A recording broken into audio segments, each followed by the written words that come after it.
प्रधानमंत्री नरेंद्र मोदी क्या कुछ कह रहे हैं, सीधे सुनते हैं। स्पेस डे की बहुत बहुत शुभकामनाएं।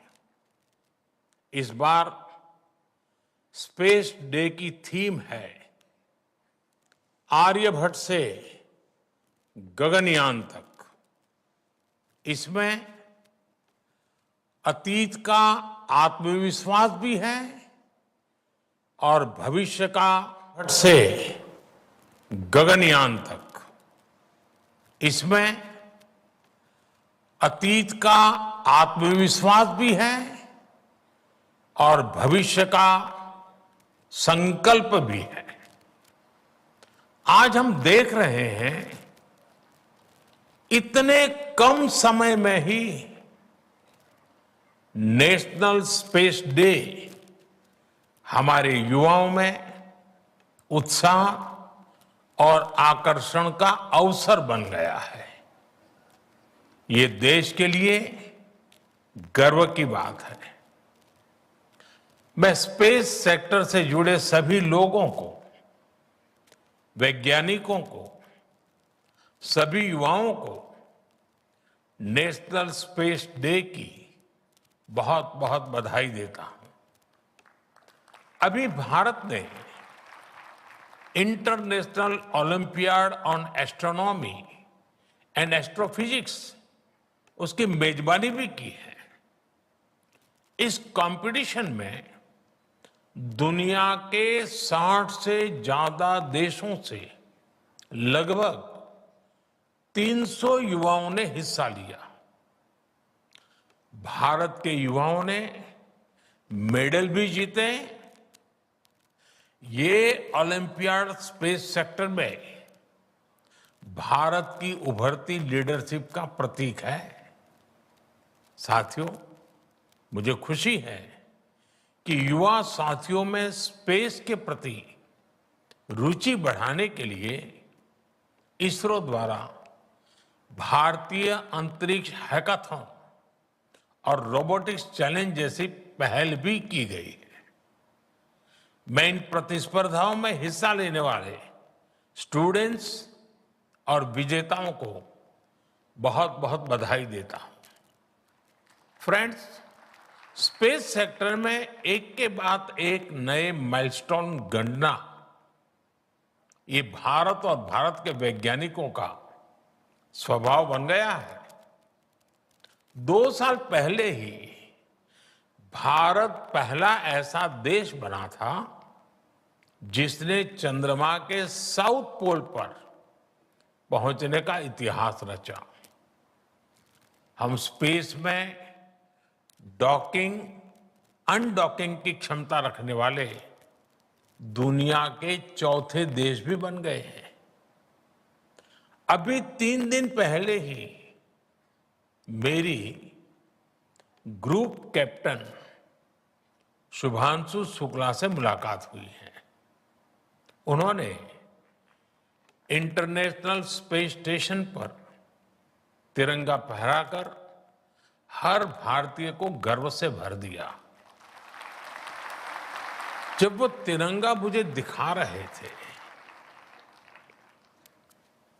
वो जो पल थी, जो अनुभूति थी, वो शब्दों से परे है। ग्रुप कैप्टन शुभांशु से हुई चर्चा में मैंने नए भारत के युवा के असीम हौसले और अनंत सपनों को देखा है। इन सपनों को आगे बढ़ाने के लिए हम भारत का एस्ट्रोनॉट पूल भी तैयार करने जा रहे हैं। मैं आज स्पेस डे पर अपने युवा साथियों को भारत के सपनों को उड़ान देने के लिए इस एस्ट्रोनॉट पूल से जुड़ने के लिए आमंत्रित करता हूं।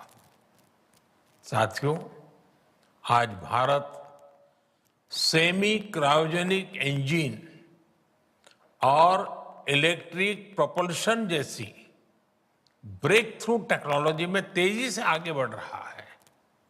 जल्द ही आप सब वैज्ञानिकों की मेहनत से भारत गगनयान की उड़ान भी भरेगा और आने वाले समय में भारत अपना स्पेस स्टेशन भी बनाएगा।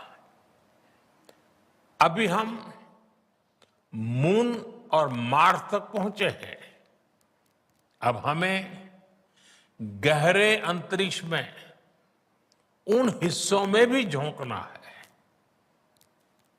जहां मानवता के भविष्य के लिए कई जरूरी रहस्य छिपे हैं।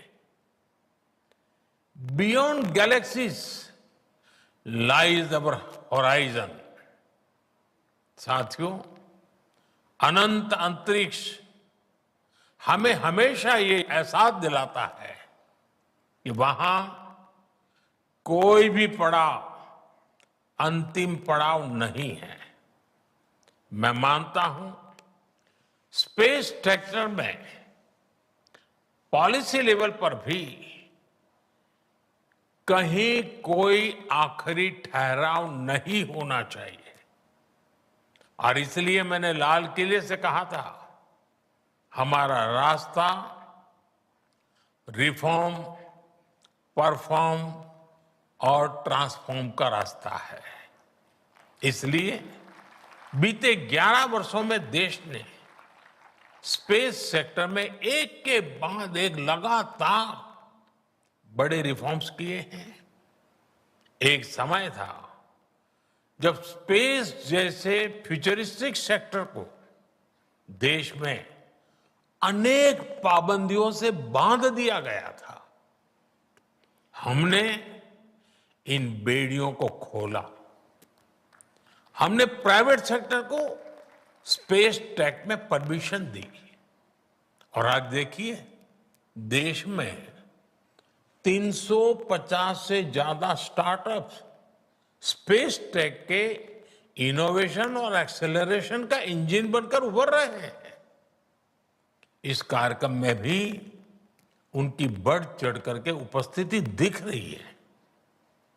हमारे प्राइवेट सेक्टर द्वारा बनाया गया पहला PSLV रॉकेट भी जल्द ही लॉन्च किया जाएगा। मुझे खुशी है कि भारत की पहली प्राइवेट कम्युनिकेशन सैटेलाइट भी बनाई जा रही है। पब्लिक प्राइवेट पार्टनरशिप के जरिए अर्थ ऑब्जर्वेशन सैटेलाइट कॉन्स्टलेशन भी लॉन्च करने की तैयारी है। आप कल्पना कर सकते हैं स्पेस सेक्टर में भारत के युवाओं के लिए बहुत बड़ी संख्या में अवसर बनने जा रहे हैं। साथियों, मैंने 15 अगस्त को लाल किले से ऐसे अनेक क्षेत्रों का जिक्र किया था जिसमें भारत को आत्मनिर्भर होना बहुत जरूरी है। मैंने हर सेक्टर को अपने लक्ष्य तय करने को कहा है। आज स्पेस डे के दिन मैं देश के स्पेस स्टार्टअप से कहूंगा, क्या हम स्पेस सेक्टर में अगले 5 वर्षों में 5 यूनिकॉर्न खड़े कर सकते हैं? अभी हम भारत की धरती से साल में 5-6 बड़े लॉन्च देखते हैं। मैं चाहूंगा कि प्राइवेट सेक्टर आगे आए और अगले 5 साल में हम उस स्थिति में पहुंचे कि हर साल 50 रॉकेट लॉन्च कर पाए, हर सप्ताह एक। इसके लिए देश को जिन नेक्स्ट जन रिफॉर्म की जरूरत है वो करने का सरकार का इरादा भी है और इच्छा शक्ति भी है। मैं आपको विश्वास दिलाता हूं, सरकार हर कदम पर आपके साथ खड़ी है। फ्रेंड्स, भारत स्पेस टेक्नोलॉजी को साइंटिफिक एक्सप्लोरेशन के साथ ही ईज ऑफ लिविंग का भी माध्यम मानता है। आज स्पेस टेक भारत में गवर्नेंस का भी हिस्सा बन रहा है। फसल बीमा योजना में सैटेलाइट बेस्ड आकलन हो, मछुआरों को सैटेलाइट से मिल रही जानकारी और सुरक्षा हो, डिजास्टर मैनेजमेंट हो या पीएम गति शक्ति नेशनल मास्टर प्लान में जियो स्पेशियल डेटा का इस्तेमाल हो। आज स्पेस में भारत की प्रगति सामान्य नागरिकों का जीवन आसान बना रही है। इसी दिशा में केंद्र और राज्यों में स्पेस टेक का इस्तेमाल बढ़ाने के लिए कल नेशनल मीट 2.0 का आयोजन भी हुआ है। मैं चाहूंगा ऐसे प्रयास आगे भी चलते रहें। हमारे स्पेस स्टार्टअप भी नागरिकों की सेवा के लिए नए सॉल्यूशंस दे, नए इनोवेशंस करें। मुझे विश्वास है आने वाले समय में अंतरिक्ष में भारत की यात्रा नई ऊंचाइयों को छुएगी। इसी विश्वास के साथ आप सभी को एक बार फिर नेशनल स्पेस डे की बहुत बहुत बधाई। धन्यवाद।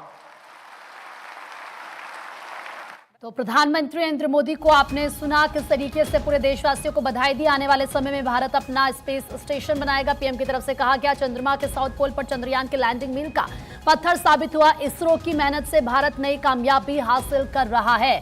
भारत अंतरिक्ष में कई संभावनाओं को तलाश रहा है और आज का दिन बेहद खास है क्योंकि आज भारत तेजी से आगे बढ़ रहा है।